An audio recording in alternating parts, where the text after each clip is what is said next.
Cyril, bonjour. Bonjour. On vous rencontre, vous êtes un des exposants qui va être présent au salon du Pradet, un salon de collectionneurs. D'où vous êtes venu cette passion pour la collection?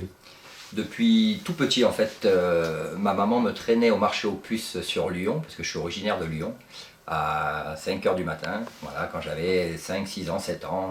Et donc, c'était un petit peu dur le réveil à l'époque. Et puis après, j'ai pris passion et j'ai commencé par collectionner tout un tas de choses. Voilà, j'achetais plein de petites bricoles que je collectionnais petit à petit. Aujourd'hui, vous avez une spécialité? Exactement, oui. Ma spécialité aujourd'hui, c'est les disques vinyles et les jouets Playmobil. Voilà. Pourquoi les Playmobil? Parce que j'en avais, c'était le premier cadeau d'enfance qui m'a fait rêver. Voilà, j'ai eu, comme beaucoup de garçons de mon âge, un bateau pirate Playmobil en 78, je m'en rappellerai toute ma vie, et du coup ça m'est resté, le catalogue me faisait rêver, les magasins de jouets, quand je passais devant, je voulais avoir l'intégralité de la vitrine.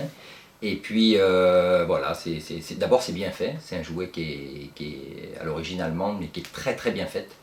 Voilà, toutes les pièces sont interchangeables, et puis donc ça m'est resté, et j'ai toujours cherché alors peut-être quelque part avoir les boîtes que j'ai pas eues quand j'étais gamin.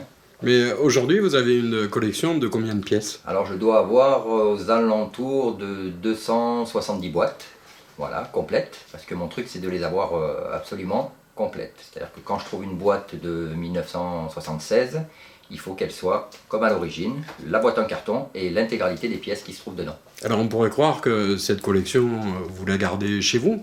Or là, vous allez participer à une exposition qui va avoir lieu dans quelques jours au Pradet.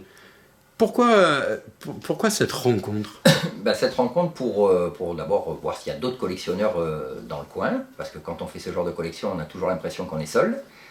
En allant un peu sur internet, en fouillant les premiers jours, on s'aperçoit qu'on est bien une centaine à faire ça en France, et si on continue à fouiller, on s'aperçoit qu'on est des milliers. Voilà. Donc dans le département, par contre, je connais quelques personnes, mais je suis certain qu'il y en a d'autres que ça intéresse d'échanger avec moi sur le sujet, et puis voilà, qui sont intéressés par les mêmes objets que moi. Alors on voit là à l'image un grand bonhomme de Playmobil. C'est ça, complètement. Il a une histoire? Il a une histoire, c'est mon fils on était sur l'autoroute, et c'est lui qui a tourné la tête, il me dit tiens regarde, il y a un Playmobil géant au bord de la route. Alors on a tourné la tête, effectivement, j'ai pris la première sortie d'autoroute que j'ai trouvée pour me mener sur le côté. On est rentré dans le magasin qui n'avait rien à voir, c'était un magasin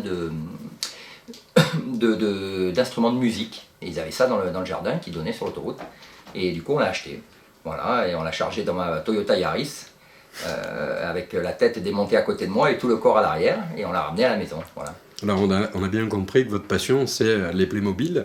C'est ça. Vous avez une autre passion, ce sont les disques vinyles. Exactement, oui, ce sont les disques vinyles. Presque avaient tendance à disparaître.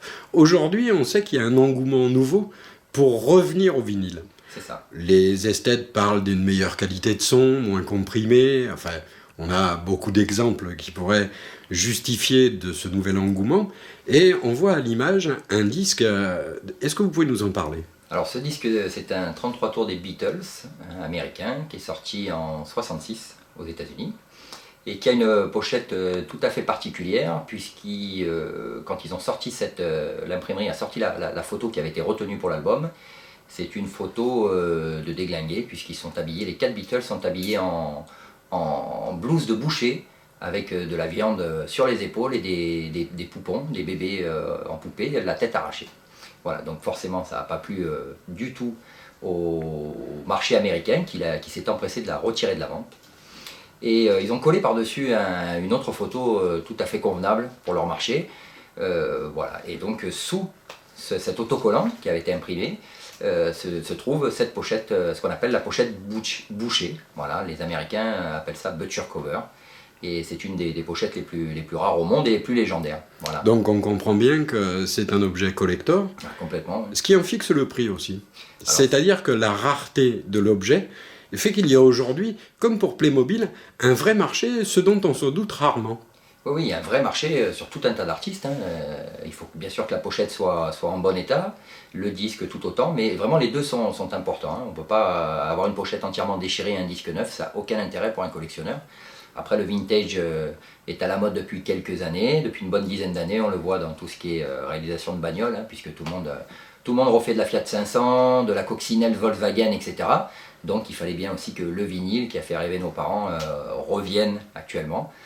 Étant donné que le support CD est complètement has-been maintenant, hein, plus personne n'achète des CD, tout le monde télécharge. Par contre, les gens mettront 25-30 € dans un album vinyle qui sort actuellement. Donc ça redonne un engouement aux maisons de disques pour ressortir tous leurs fonds de catalogue en vinyle et puis attirer de nouveaux mélomanes et par la suite collectionneurs vinyles. Eh bien écoutez, je vous remercie et je vous donne rendez-vous au Pradet. Merci beaucoup.